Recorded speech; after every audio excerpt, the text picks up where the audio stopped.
Advertised as the little big twin, Carenado have graced us with the presence of the Carenado Piper PA34 Seneca V from Microsoft Flight Simulator. It's about time we actually get a twin that has a little bit of power behind it, a little bit of oomph, and a little bit more of an IFR machine. It's a little bit different than what we've seen Carenado release in the past. A very similar product to what would be very close to this is their Mooney. And this takes it one step further, adding on to what they did with the Seminole product as well as the Aero product, but taking it one step further by adding it into a little bit more of an IFR machine. If you're looking for something that adds just a little bit more of a long cross-country range, adds a little bit more excitement to your simming experience, then I honestly think this will be the product that you'll fall in love with. Featuring the GNS 530 and the GNS 430 as default, it does come capable with the GNS mod later on down the road if you wanted to plug that into your community folder. It comes with the standard S-Tech 5.5 autopilot that we've seen before, as well as the standard avionics package that we've seen in other Carenado products recently released for the simulator. I will say as time goes on, the one thing that I want to see capable with this machine is the GTN 750. There's a freeware GTN 750 out there currently on the market that a lot of people are really finding ways to incorporate into their simming experience. And I'm actually kind of surprised that it doesn't look like Carenado straight out of the box has made that capable for this product. I think as time goes on and more mods become available and more avionics packages make their way into this simulator, we'll start to see mods get thrown into these airplanes and developers make these mods more compatible with their add-ons.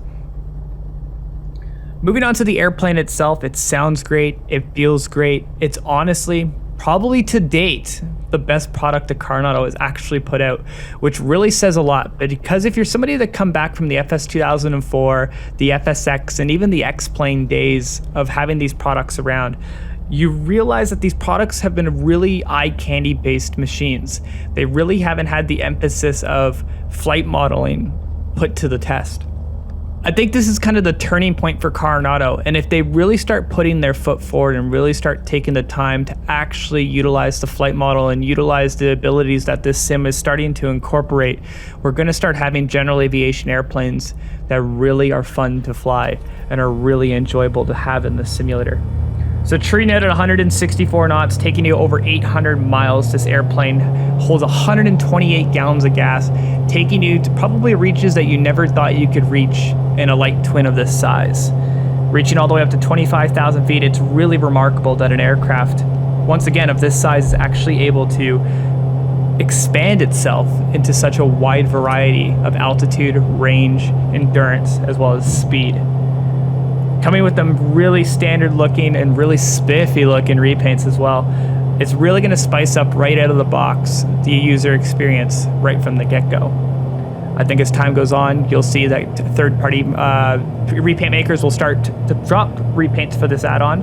I know personally, I'm going to be going right to work after I'm done recording this video and making a repaint for one of the flight schools that incorporate the Seneca V into their fleet.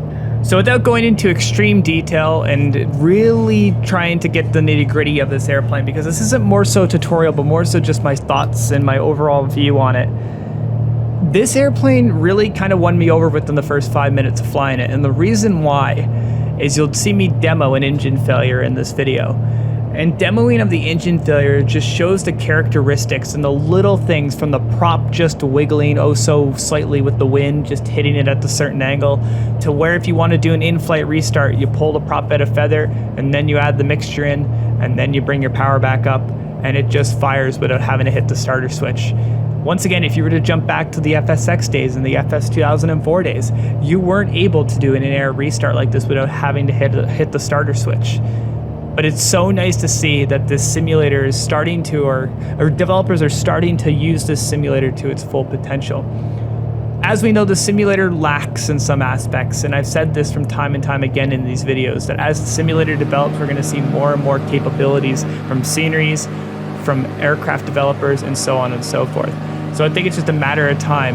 As this sim goes into almost rounding out its first year here in the next few months, we can really see the progression that it's made. And it's without a doubt that as time continues to go on here, that this sim is truly going to turn into something that we're going to really look forward to. So this aircraft cost me $36.99 Canadian. If you buy directly from the Microsoft store in Microsoft Flight Simulator, you'll see your local currency that you have set up in there. So once again, for all my Canadian fellow Canadians out there, $36.99, you can do the conversion yourself or figure it out by just going directly to the marketplace. And on the marketplace there, you can find the product pretty much listed right on the front page, and you can go purchase it right from there. All the details of pretty much what I'm discussing about here can be found once again right on that marketplace link, just so everyone kind of gets an idea on what they're looking for with this product going forward. Now I'm just gonna let you enjoy this video and let you really sit back and enjoy the sounds, enjoy the remaining little clippets and stuff that I've included in this video, and so you can truly appreciate what it really has to offer. To round it all out before I do that though, two things I do want to say. Do I recommend this product? Absolutely. And would I recommend it to a friend tomorrow? 100%. There are a few things that do need to be switched around, and I think that will come with an update. And once again, this is a fresh out of the box products, and just a few things that could have been missed.